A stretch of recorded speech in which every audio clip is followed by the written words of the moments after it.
시간이 되었습니다. 다 함께 자리에서 일어나 하나님께 예배하겠습니다. 하나님은 영이시니 예배하는 자가 영과 진리로 예배할지니라. 아멘.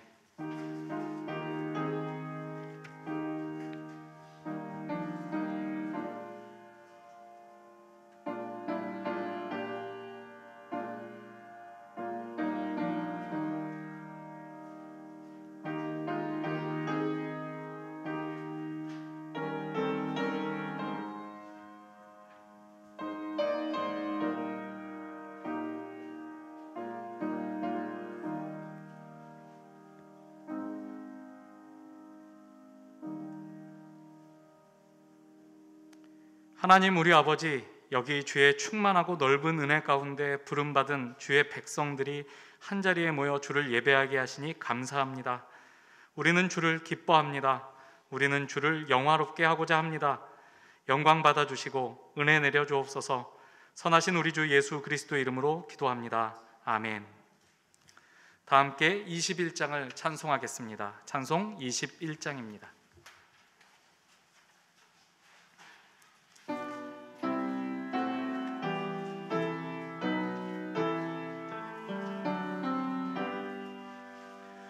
다 찬양하여라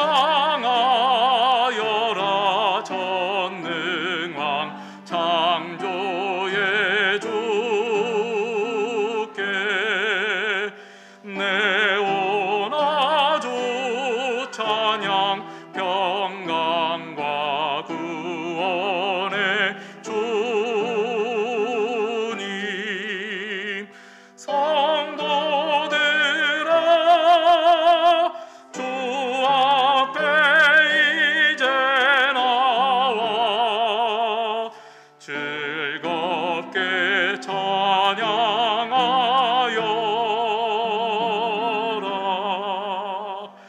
다 찬양하여라 놀라운 만유의 주께 포근한 날개 밑 늘 품어주시는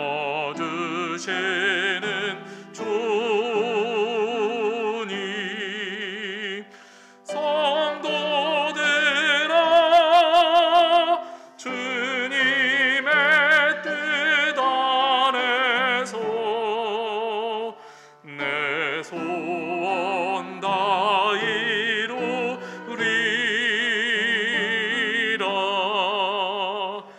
다 찬양하여라 온 몸과 마음을 바쳐 이 세상 만물이 주 앞에 다 나와 찬양 성도들아 기쁘게 소리 높여 영원히 찬양하여라.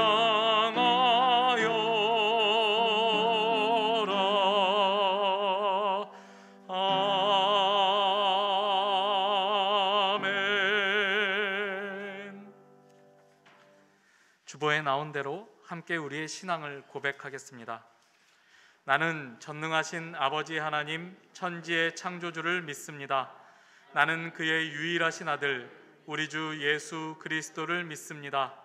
그는 성령으로 잉태되어 동정녀 마리아에게서 나시고 본디오 빌라도에게 고난을 받아 십자가에 못 박혀 죽으시고 장사된 지 사흘 만에 죽은 자 가운데서 살아나시고 하늘에 오르시어 전능하신 아버지 하나님 우편에 앉아 계시다가 거기로부터 살아있는 자와 죽은 자를 심판하러 오십니다.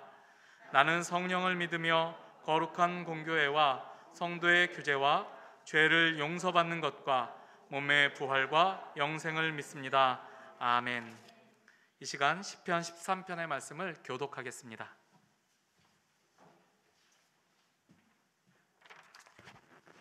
여호와여 어느 때까지이니까 나를 영원히 잊으시나이까. 주의 얼굴을 나에게서 어느 때까지 숨기시겠나이까? 나의 영혼이 번민하고 종일토록 마음에 근심하기를 어느 때까지 하오며 내 원수가 나를 치며 자랑하기를 어느 때까지 하리이까? 여호와 내 하나님이여, 나를 생각하사 응답하시고 나의 눈을 밝히소서. 두렵건대 내가 사망의 잠을 잘까 하오며 두렵건대 나의 원수가 이르기를 내가 그를 이겼다 할까 하오며 내가 흔들릴 때 나의 대적들이 기뻐할까 하나이다. 나는 오직 주의 사랑을 의지하였사오니 나의 마음은 주의 구원을 기뻐하리이다. 내가 여호와를 찬송하리니 이는 주께서 내게 은덕을 베푸심이로다. 아멘. 자리에 앉아 312장 함께 찬송하겠습니다. 찬송 312장입니다.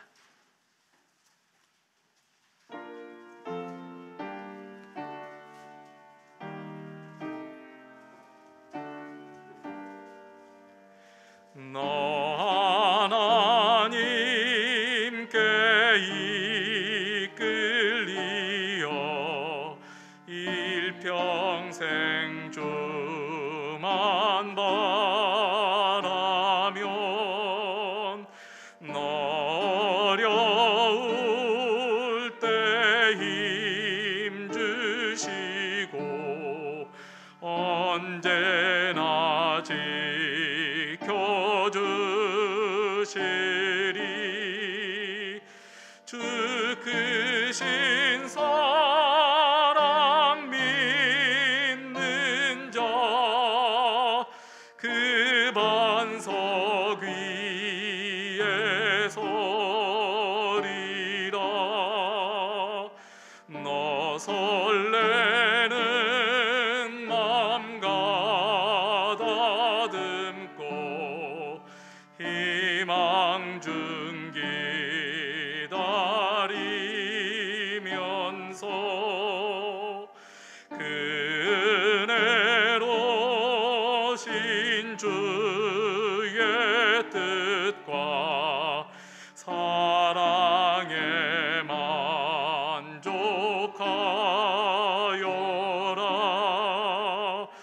우리를 불러주신 주 마음의 소원 아신다. 주 찬양하고 기도하며 내 본부님 쏟아라. 주 약속하신 모든 은혜 내게서 이루어지리라. 참되고 의지하는 자 주께서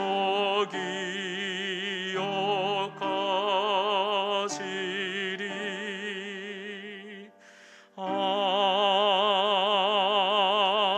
아멘. 우리를 대표해서 신승주 성도가 기도하겠습니다.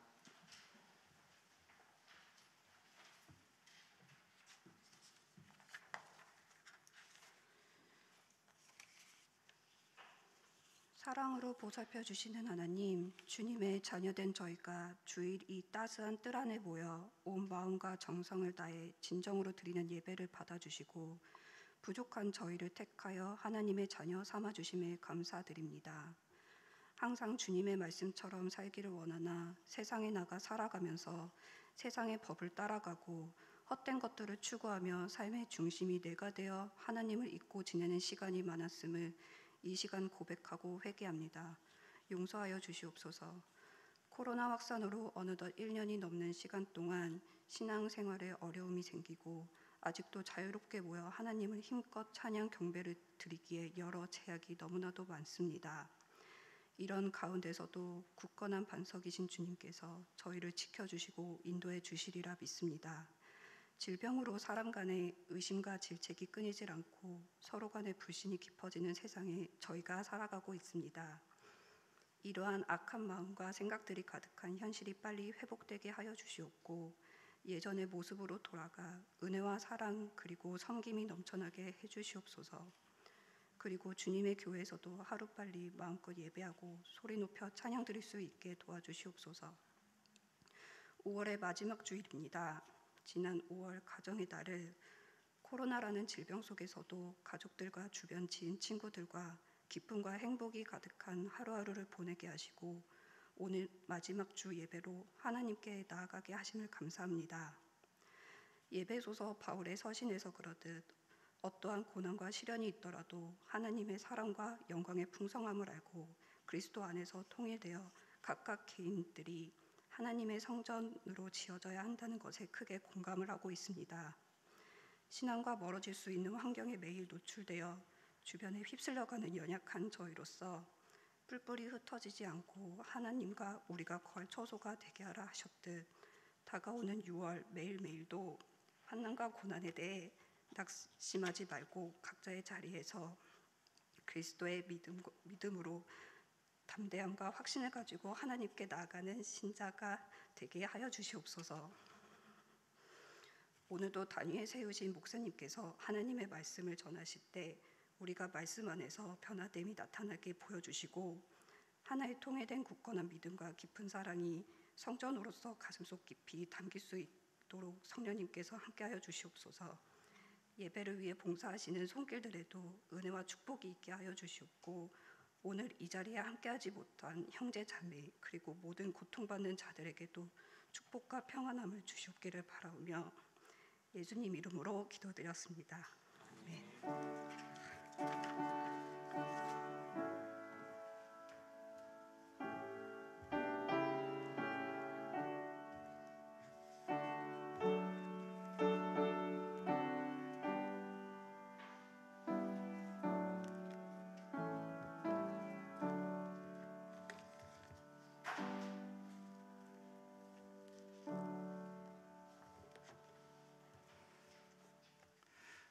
오늘 함께 볼 하나님의 말씀은 에베소서 4장 7절에서 12절 말씀입니다.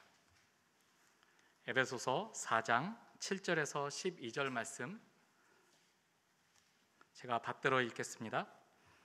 우리 각 사람에게 그리스도의 선물의 분량대로 은혜를 주셨나니 그러므로 이르기를 그가 위로 올라가실 때에 사로잡혔던 자들을 사로잡으시고 사람들에게 선물을 주셨다 하였도다. 올라가셨다 하였은즉 땅 아래 낮은 곳으로 내리셨던 것이 아니면 무엇이냐. 내리셨던 그가 곧 모든 하늘 위에 오르신 자니 이는 만물을 충만하게 하려 하심이라. 그가 어떤 사람은 사도로 어떤 사람은 선지자로 어떤 사람은 복음 전하는 자로 어떤 사람은 목사와 교사로 삼으셨으니 이는 성도를 온전하게 하여 봉사의 일을 하게 하며 그리스도의 몸을 세우려 하심이라. 아멘.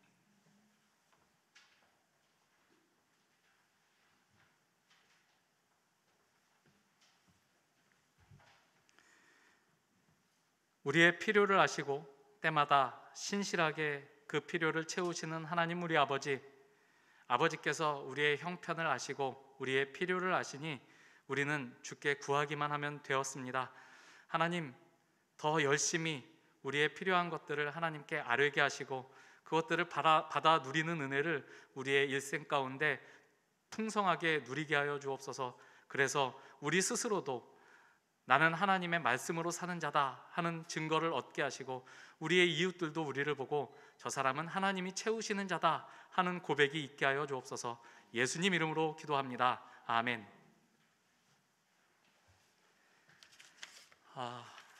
우리 뜨람교회 예배에 참석하신 모든 분들 환영합니다. 특별히 저랑 같이 신학 공부를 한 우리 서영규 선교사님, 지금 인도에서 사역하고 있는데 서영규 선교사님 부부가 오셨는데 자리에서 한 번만 일어나시면 네, 우리 박수로 한번 환영했습니다. 인도 다즐링, 홍차 말고 다즐링이라는 데서 열심히 사역하고 계십니다. 인도를 위해서 또 서영규 선교사님의 사역을 위해서 기도해 주시기 바랍니다.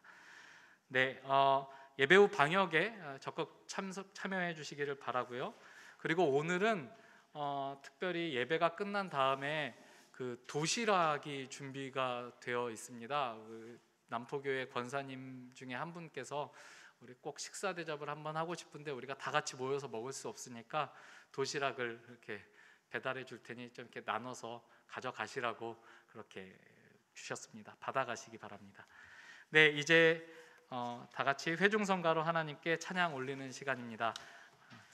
함께 찬양하겠습니다.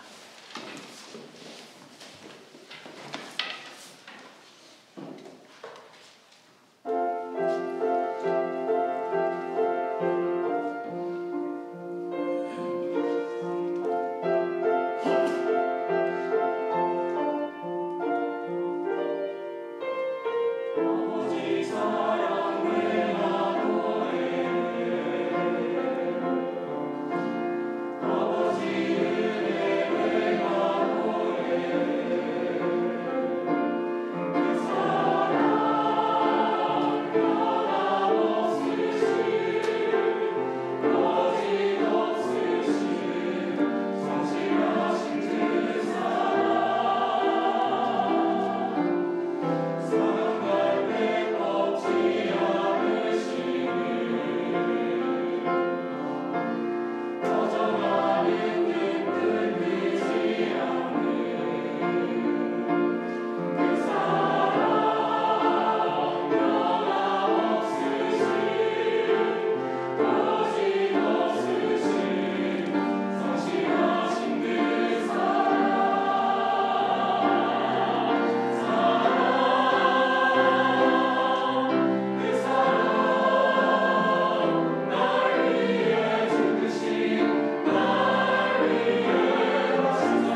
어떤 책을 보면 책이 이렇게 구성된 책들이 덜어 있습니다. 특별히 이렇게 공부를 도와주는 책들이 그런 구성이 많은데요. 앞에는 이론이 나오고 뒤에는 이제 실전이 나오죠. 이론편, 실전편. 이런 구성 많이 보셨죠? 취업 준비하시고 학교 다니시고 시험 공부하실 때. 네, 이론이 있고 실전이 있습니다. 사도 바울 서신의 특징이라고 하면 그 전반부에는 마치 이론편에서 나오는 것처럼 복음이란, 구원이란, 교회란 어떤 것이냐 하는 그 신앙의 내용을 진술하는 부분이 앞에 먼저 나오고요. 거기에서 우리가 가진 복음은 이런 것이니, 우리가 받은 구원의 은혜는 이런 것이니, 우리가 모여 이룬 교회는 이런 교회니, 그럼 우리는 어떻게 살아야 하는가 하는 부분들을 이제 실전편에서 다루고 있다. 그렇게 나뉘어져 있는 것들을 보게 됩니다. 로마서 같은 경우는 로마서 1장부터 11장까지가 그 이론편이고 12장부터 마지막 16장까지가 실전편이고, 에베소서 같은 경우는 1장에서 3장까지가 이론편이고 이제 4장부터 실전이 시작됩니다. 에베소서의 실전편에서 그 시작은 이렇게 시작합니다. 4장 1절을 보시면, 그러므로 주 안에서 갇힌 내가 너희를 권하노니 너희가 부르심을 받은 일에 합당하게 행하라. 하나님이 너희를 어떻게 부르셨는지를 기억하고 하나님께서 은혜로 부르셔서 그리스도의 몸으로 묶어주신 이 교회답게, 그 부르심을 입은 자답게 합당하게 행해야 된다라는 그 대전제로 이 실전편을 시작하고 있는 것을 보게 됩니다.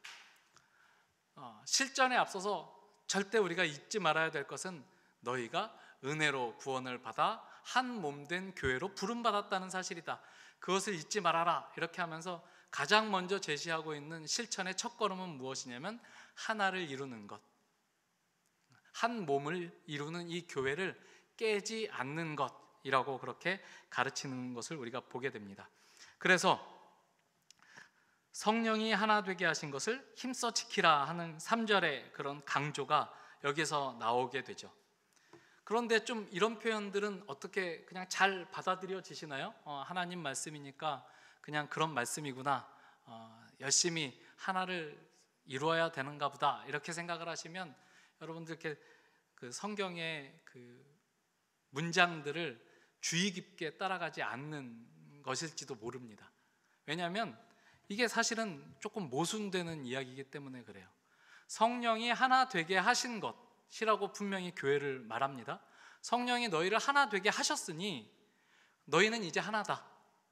절대 하나를 벗어날 수 없다. 이렇게 이제 되면 사실은 맞는 얘기인데, 성령이 하나 되게 하셨으니 하나 되게 하신 것을 힘써 지키라면 그건 사실 좀 이상한 표현이잖아요. 하나님이 하나 되게 하셨으면 하나지 뭐, 이렇게 생각해야 맞습니다. 우리의 이해로 가자면 그렇죠.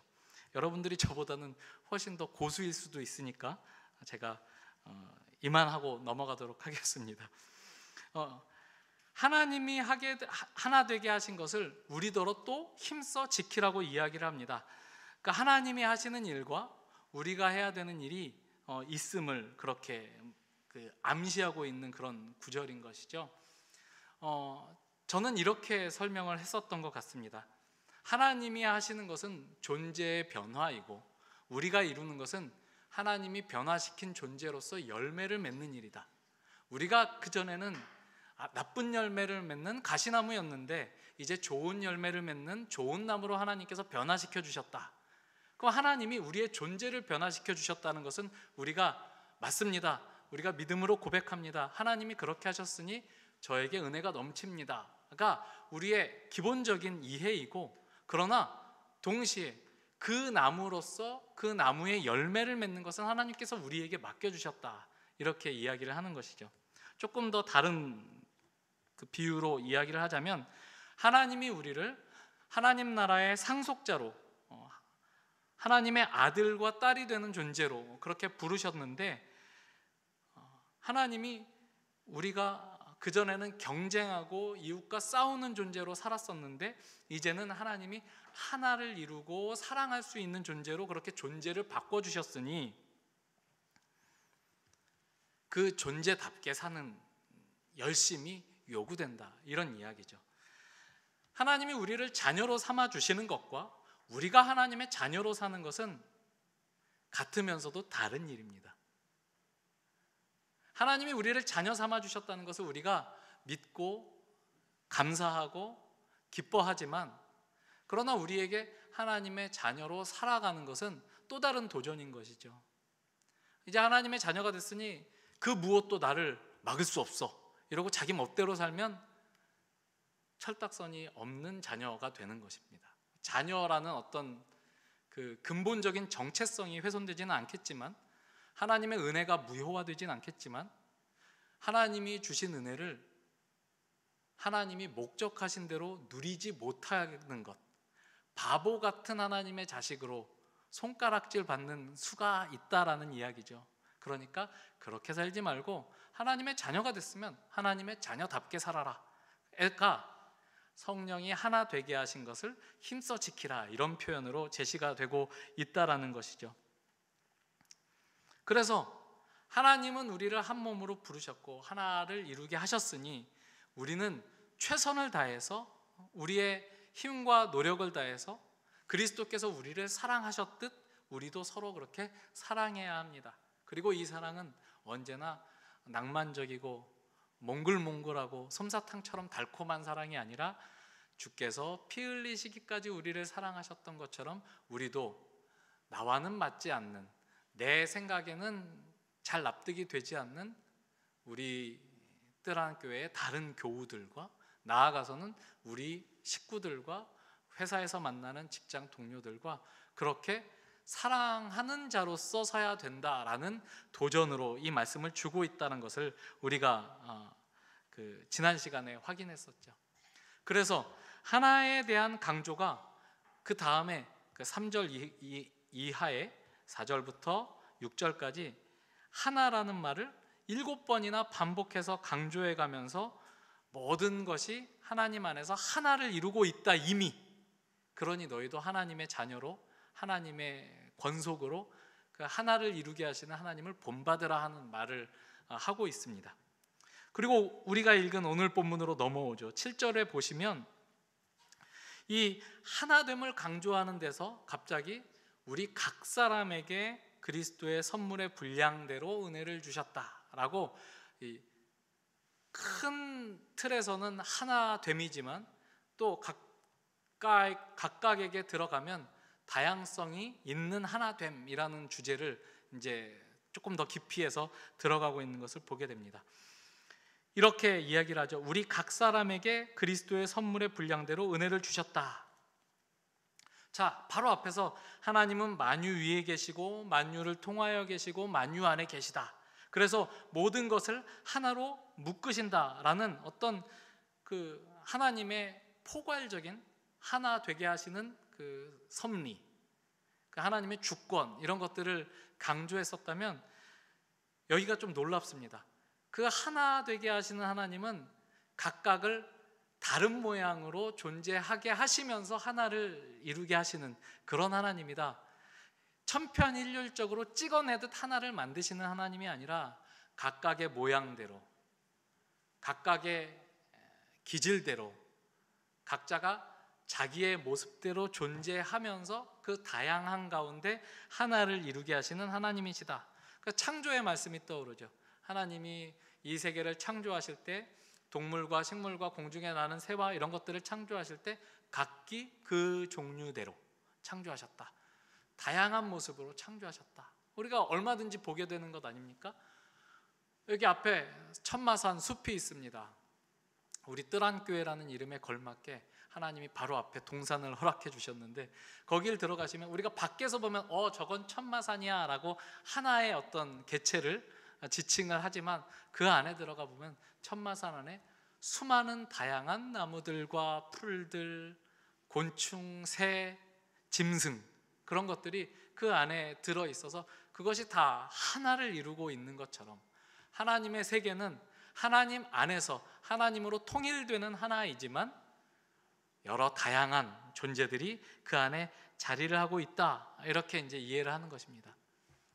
여러분들 그 운동 경기 같은 것들을 보면 하나를 이룬다라는 표현이 아주 잘 적용되는 운동이 있습니다.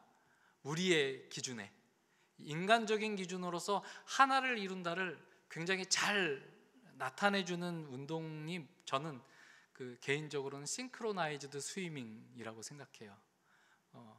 싱크로나이즈드 스위밍 보시면 2명 또는 여러 명의 다른 그 수영 선수가 물에 들어가서 물 속에서 발레를 이렇게 하죠. 똑같은 동작, 똑같은 표정, 똑같은 걸음, 똑같은 수영복, 똑같은 코 집게. 그걸 보면 정말 어떻게 저렇게 딱딱 맞지? 전율이 느껴지는 순간이 있어요. 그러나 그런 방식은 하나님의 하나됨과는 좀 거리가 있습니다. 똑같이 만드는 것이 아니죠. 하나님의 하나됨은 어떤 식으로 묘사를 하면 좋으냐면 마치 잘 훈련된 축구팀이 유기적인 조직체를 이루어서 공격하는 선수는 공격을 하고 수비하는 선수는 수비하고 중원에서 그 둘 사이를 조율하는 선수들은 그 역할을 해서 각자 다른 일을 하고 있는 것처럼 느껴지지만 하나의 어떤 그 경기에서의 승리를 위해서 굉장히 유기적으로 움직여서 공격수가 공격을 잘 못하면 뒤에 있는 미드필더가 도와주고 때로는 수비수가 올라가서 골을 넣기도 하고 수비수들이 자꾸 뚫리면 공격수이지만 내려와서 수비에 가담을 하고 수비를 도와주는 그런 방식으로 조직적으로 하나를 이루게 되는 그런 모습을 떠올리면 좋을 것 같습니다. 어저께 새벽에 챔피언스 리그 결승전을 했어요. 맨체스터 시티랑 첼시랑 경기를 했는데 네임밸류로 보면 우리가 더 잘 아는 유명한 선수들은 맨체스터 시티에 있습니다. 그런데 우승은 어디가 있을까요? 이렇게 질문하면 챔피언스 리그를 관심 없어 하는 사람도 답이 뭔지는 알고 있죠. 첼시가 우승했습니다. 왜 우승했죠? 첼시가 더 조직적으로 잘 유기적으로 움직였기 때문이에요. 특출난 대단한 어떤 슈퍼스타가 있는 것은 아니지만 물론 이제 첼시에도 대단한 슈퍼스타가 많아요. 만약에 우리나라 이름 모를 선수가 첼시에 들어가서 챔피언스리그 우승을 했으면 비중이 아무리 작아도 슈퍼스타였겠죠. 첼시에 뛰고 있다는 것 자체가 축구 선수로서는 엄청난 슈퍼스타임을 전제로 하지만 맨체스터 시티에 비하면 조금 네임밸류가 떨어지는 팀인 것은 맞는 것 같습니다. 그러나 조직적으로 잘 짜여졌고 열심히 잘 수비했고 그리고 기회가 왔을 때 그 찬스를 살려서 골을 넣었습니다. 각각 11명의 선수들이 각각 다른 재능을 가지고 자기 역할을 감당하면서 자기 자리를 지키고 부족한 다른 선수의 빈자리를 메워주는 방식으로 그렇게 한 몸을 이루어서 대항해서 이겼죠.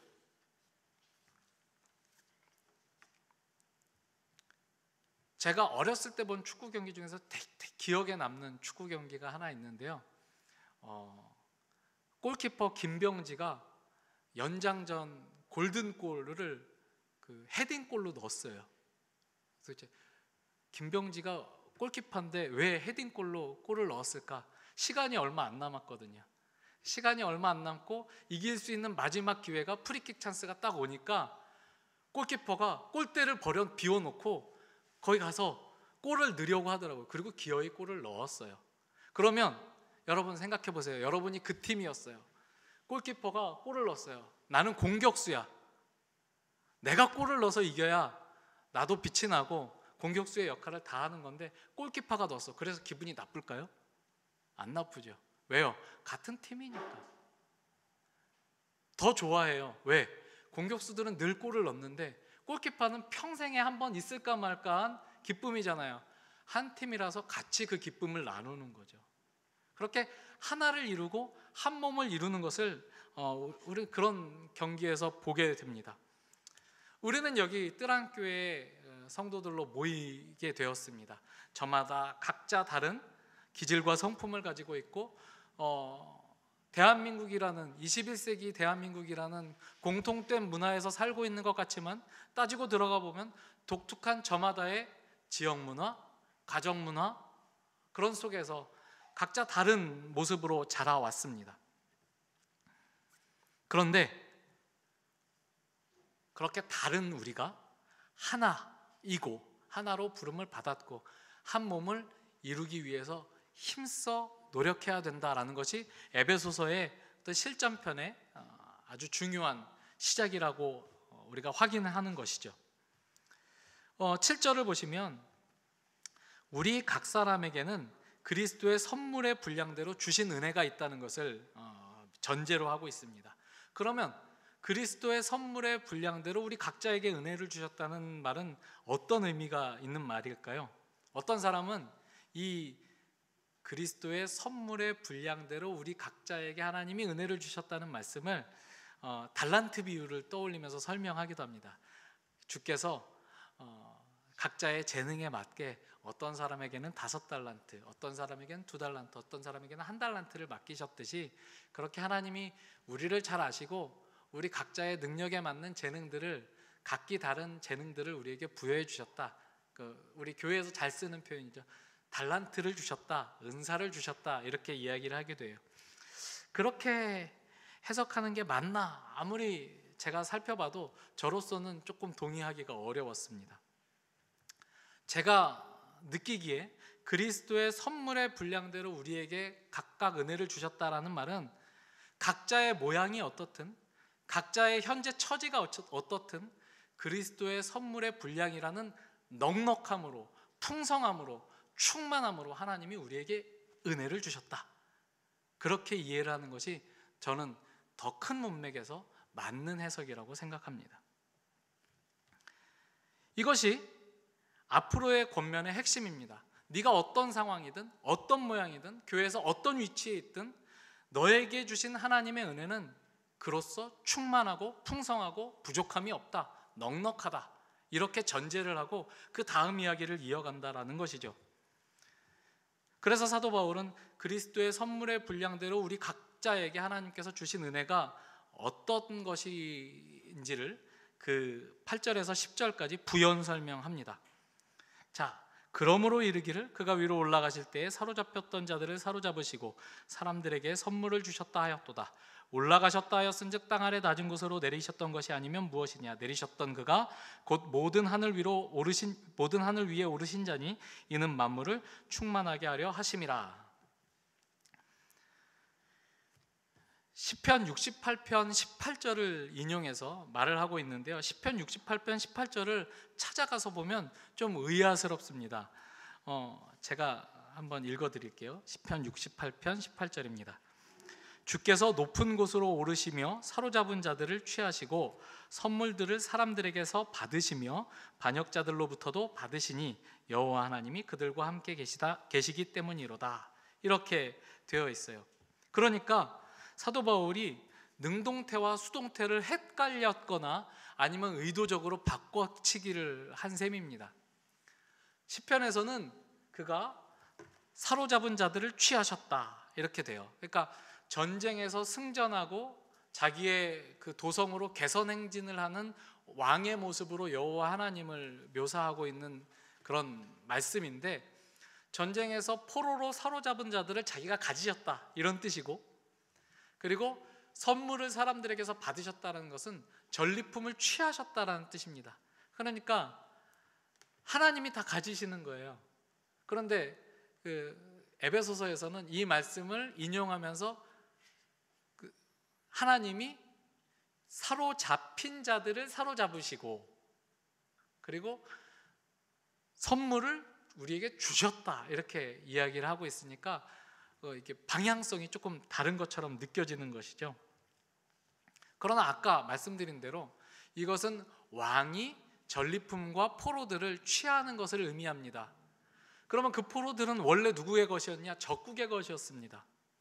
하나님의 대적은 누구죠? 사망권세, 사탄의 세력입니다. 사망권세에 사로잡혔던 자들을 주께서 다시 사로잡으시는 것입니다. 그러니까 이전에는 사망의 것이었는데 사망의 것이 아니라 하나님의 것으로 삼으셨다. 그런 의미에서 사로잡힌 자들을 사로잡히셨다라는 표현으로 바꿔서 해석하는 것이고, 그리고 선물을 우리에게 주셨다라는 것도 마찬가지입니다. 고대 세계에서 왕이 승전하여 전리품을 취하면 자기 혼자만 갖는 것이 아닙니다. 반드시 싸움에서 얻은 전리품은 자기 백성들에게 하사합니다. 그런 의미에서 주께서 받으시는 것은 우리에게 주시는 것입니다. 이렇게 해석을 하고 있는 것이죠. 사망 권세에 사로잡혔었던 우리 죄인들을 주께서 건져내셔서 자기의 백성으로 삼으셨고, 사망을 이기시고 얻으신 부활 생명을 전리품으로 취하셔서 자기 백성들에게 나누어 주셨다. 그렇게 해석을 하고 이 말씀을 전달하고 있는 것입니다. 이렇게 사도 바울이 시편 68편 18절의 말씀을 인용한 후에 재해석한 후에 9절에서 10절 말씀을 보시면, 우리 오늘 읽은 본문 9절에서 10절을 보시면, 그분은 오르신 분인데, 오르셨다는 말은 내리기도 하셨다라는 뜻이다. 내려오셨다가 올라가셨다. 이것은 그리스도의 낮아지심과 높아지심을 이야기하는 그런 말씀입니다. 주께서는 높아지시기 전에 먼저 낮아지신 분이십니다. 어디까지 낮아지셨냐? 땅 아래 낮은 곳으로 내리셨다, 이렇게 묘사를 하고 있죠.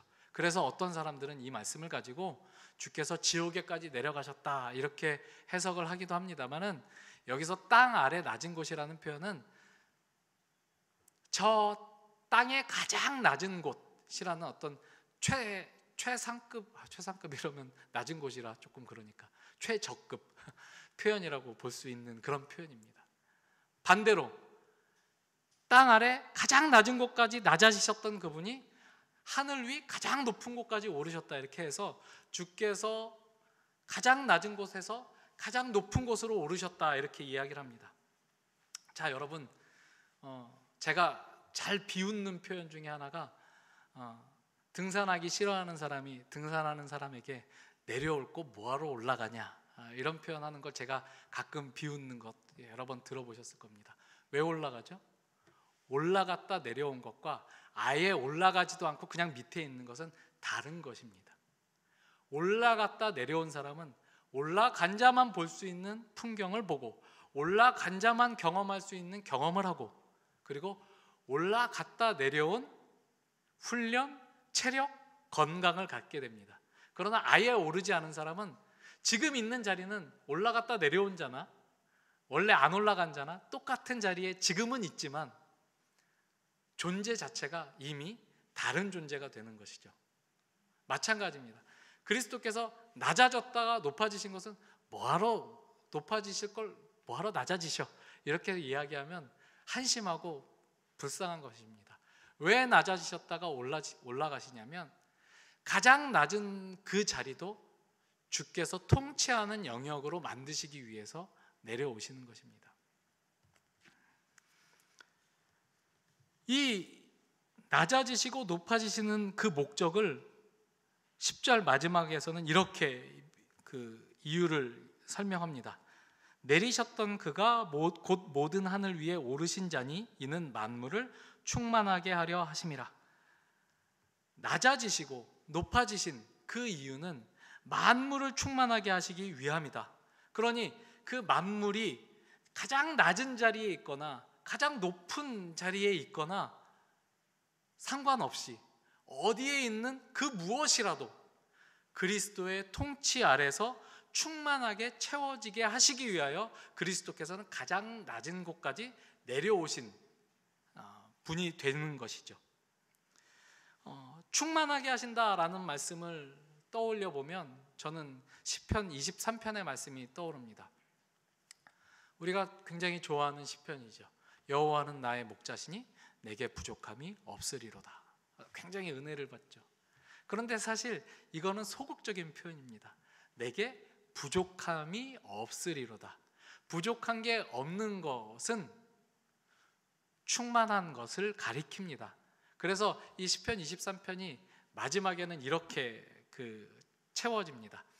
주께서 원수의 목전에서 내게 상을 베푸셨으니 내 잔이 넘치나이다. 충만합니다. 나의 평생의 선하심과 인자하심이 반드시 나를 따르리니 내가 여호와의 집에 영원히 거할 것입니다로 마무리되는 것이죠. 부족함이 없음에서 충만함으로 채워지는 그 폭이 여호와의 인도하심 안에 들어와 있는 폭이고, 그러니 사망의 음침한 골짜기를 지날 때에도 여전히 그는 풍요로운 자입니다. 꼭 목적지에 가야만 풍요롭고 꼭 목적지에 가야만 충만한 것이 아니라 지금 내가 걷고 있는 모든 걸음걸음이 나를 충만하게 하시는 여호와의 인도하심과 돌보심 속에 있는 여정이니, 그 여정이 때로는 사망의 음침한 골짜기를 가는 것 같아서 목이 마르고 결핍이 있고 위험이 상존해 있는 것 같은 그런 경우라 할지라도 여호와는 여전히 나의 목자시라서 나는 부족함이 없는 것, 그것이 시편 23편이 고백하는 성도의 충만함입니다. 우리 각 사람에게 그리스도의 선물의 분량대로 주신 은혜란 이런 충만하심입니다. 가장 낮은 곳에서 가장 높은 곳까지 그리스도께서 통치하시고 다스리심으로 충만하게 하시는 충만입니다. 시편 23편의 그림으로 하자면 쉴만한 물가에 있든지 사망의 음침한 골짜기에 있든지 어디에서나 우리는 충만한 그리스도의 선물을 누리는 자라고 그렇게 이해해야 한다는 것이죠. 그러니 우리에게 높고 낮음은 상관없는 정황이 됩니다. 우리를 둘러싼 정황이, 우리 기도한 신승주 자매가 우리를 둘러싼 정황들이 녹록지 않고 현실이 고단하고 코로나 상황이 우리를 굉장히 디프레스하게 만들고 있지만, 그러나 우리는 또 이 자리에서 여전히 그러나 이 상황도 이 조건도 이 정황도 하나님이 통치하고 계시며 우리를 부족함 없이 채우고 계시는 하나님의 지혜 가운데 있는 정황입니다 라고 고백하게 하십니다. 이 고백을 하도록 만드시죠. 우리에게 높고 낮음이, 우리가 처한 정황이, 우리가 자리하고 있는 각자의 위치가 우리를 부족하게 만들 수 없다라는 이 고백은 그래서 굉장히 중요합니다. 직분도 마찬가지죠. 교회에 오면 교회에 목사가 있고, 지금 남포교회에서는 장로 권사 선거가 한창인데 장로가 있고 권사가 있고 집사가 있고, 그 다음에 아무 타이틀이 없는 성도가 있습니다. 우리 뜨란교회는 성도가 최고입니다. 왜냐하면 제일 많아서. 제일 많아. 집사님 죄송합니다. 성도가 최고예요. 우리는 다 기도하죠. 성도로서 기도하고 성도로서 교제합니다. 사도 바울 시대 초대교회에도 교회에 가면 어떤 그 격차들이 있었습니다. 더 높은 사람이 있었고, 그 높은 사람들이 가르침을 주면 대부분의 성도들은 그 사람의 말을 듣고 가르침을 받는 그런 입장에 있죠. 그래서 가장 높은 가장 권위 있는 존재로서 사도가 존재했고, 선지자들이 있었고, 복음 전하는 자들이 있었고, 그 다음에 목사와 교사가 있었다. 이게 무슨 수직적인 차원에서의 어떤 그 높낮이를 가리키는 표현은 아닐 것입니다만, 그럼에도 불구하고 고린도서 같은 데 보면 첫째는 사도요, 그 다음은 복음 전하는 자요, 이렇게 선지자요, 이렇게 약간 차등이 있는 것처럼 묘사되기도 하거든요. 그게 사실은 우리의 현실이기 때문에 그런 게 현실적으로 있는 거예요. 우리가 사는 세상에서는 어쩔 수 없이 있어요. 남포교회 출판부 묵은검에서 재밌는 책을 하나 펴냈더라고요. 지난주에 따끈따끈하게 막 나온 신간인데, 교회 다닌다고 말도 못하면서 뭐 이런 책이 있어요. 그 교회 다니는 청년들을 인터뷰해서 청년들의 목소리, 교회는 왜 다니나, 왜 하나님은 믿나, 하나님 믿는데 삶은 어떤가, 이런 이야기들을 쭉 쓰고 있는 책이에요. 저는 굉장히 도움을 많이 받았어요. 왜냐하면 우리 기독교에서 나오는 책들 대부분은 목사들이 쓰는 책들이거든요. 목사의 소리가 커요. 그러니까 상대적으로 성도들의 소리는 들을 기회가 적어요. 그래서 성도들의 소리를 들려주는 책이라서 굉장히 좋더라고요. 이 책을 읽는데 우리가 잘 아는 사람들이 많이 거기 이름으로 들어있어요. 그 중에 신상준 형제가 그 인터뷰한 대목에서 어떤 목사님이 좋았고 어떤 목사님이 조금 별로였어요, 이런 질문이 있어요. 노골적이죠. 그런데 이제 이 신상준 형제가 이야기를 하면서 자기는 좋은 목사님도 싫은 목사님도 따로 없었다. 그런데 교회는 아무래도 목사님들이 더 말을 많이 하는 곳이고 목사님들이 대화를 주도하는 곳인데, 일반 사회에서도 대화를 더 많이 하고 대화를 주도하는 사람은 대화를 주로 듣는 사람, 그러니까 경청하는 사람과 일종의 권력 관계가 생기더라. 그래서 교회에서는 목사님이 계속 말을 하면, 지금도 제가 여기서 30분째 말을 하고 있는데 아무도 토를 달고 있지 않지 않습니까? 일종의 권력 관계가 생긴다는 것이죠. 이건 권력 관계가 아니라 하나님이 저에게 주신 권위로 하나님의 말씀을 여러분들에게 전달하는 시간이기 때문에 그렇습니다만, 어쨌든 여러분들은 앉아서 들어야 되고 저는 서서 떠들어야 됩니다.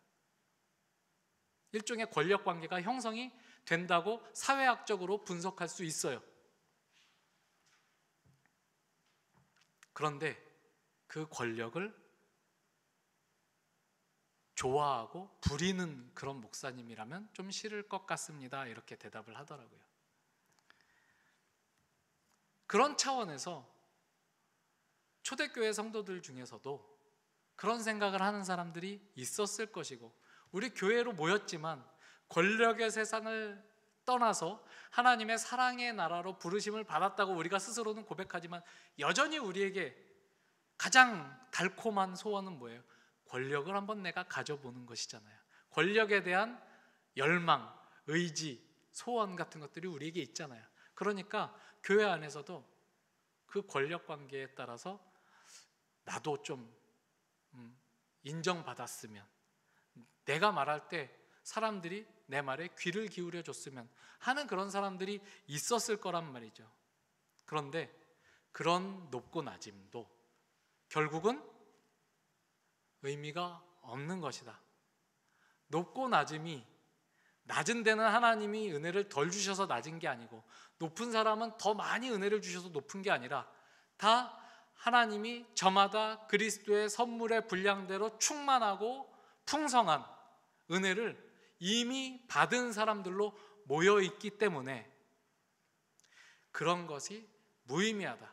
그러면 목사와 교사와 선지자와 사도들은 왜 있는 것이냐? 그 사람들은 너희를 섬기라고 있는 것이다. 너희가 그리스도 안에서 온전하게 세움을 받으라고 하나님의 말씀으로 가르치라고 그들이 있는 것이다. 저의 역할은 그것뿐입니다.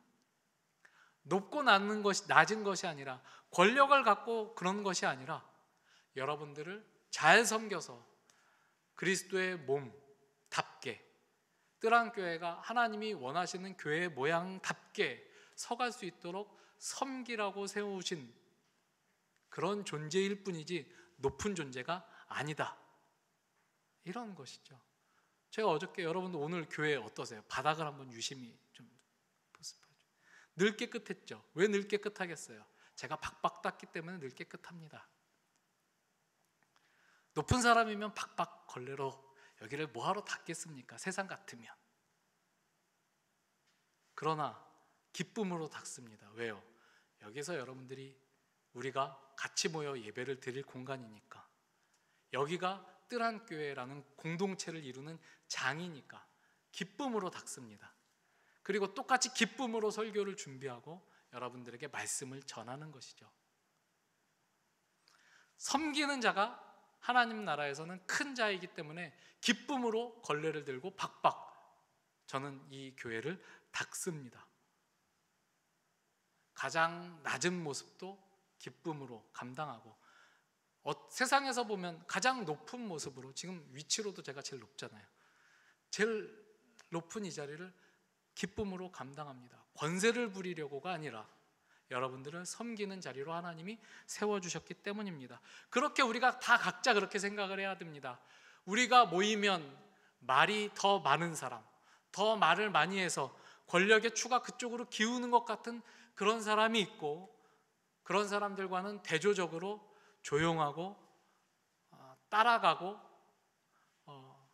그냥 군중의 일부로 매겨지는 그런 사람이 있을 수 있습니다만, 그 누구도 차등이 있지 않습니다. 더 말이 많고 더 권력의 추가 무겁게 기우는 사람이라면 더 많이 섬겨야 맞습니다.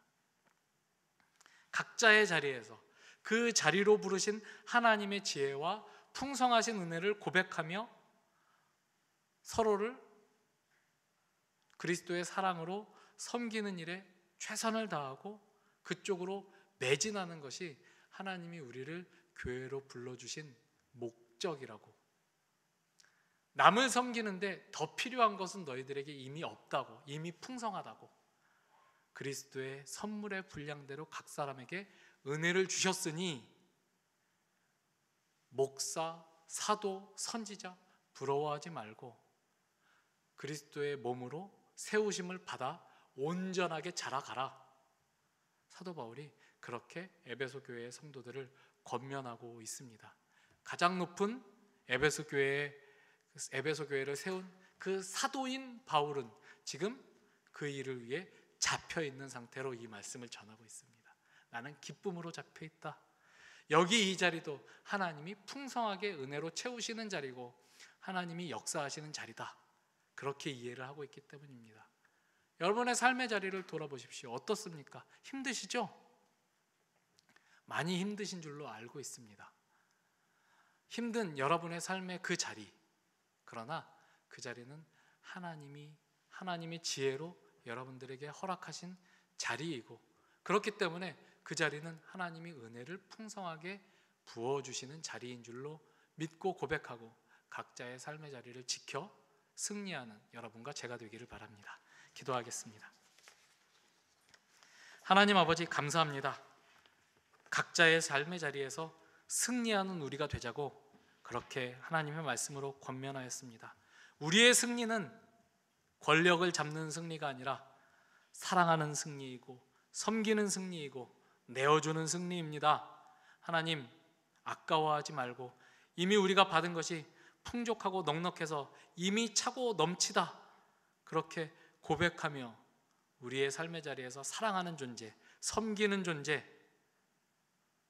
서로를 세워가는 든든한 버팀목 같은 존재가 될 수 있도록 하나님 우리에게 은혜를 더 부어주시옵소서.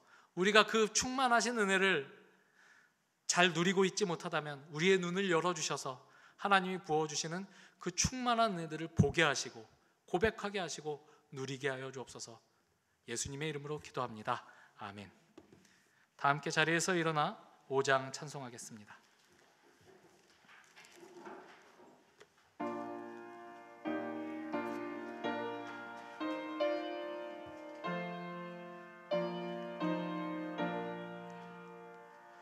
이 천지간 만물들아 복 주시는 주 여호와 전능 성부 성자 성령 찬송하세.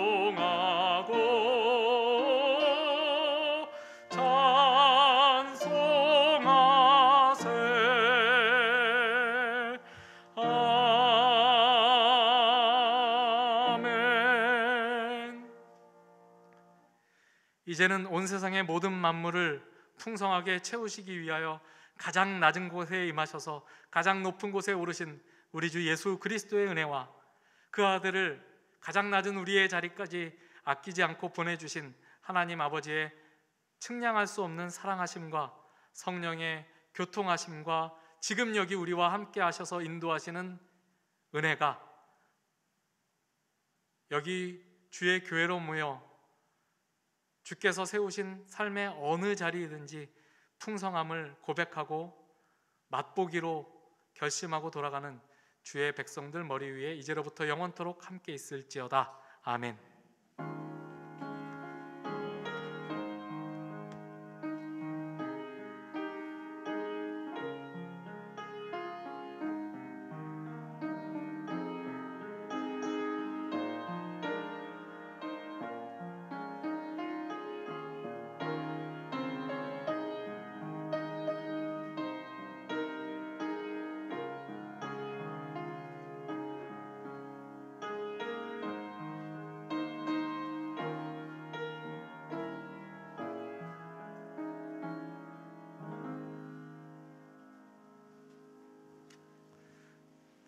네, 예배를 모두 마쳤습니다. 우리 소독 티슈 나눠 드릴 테니까요.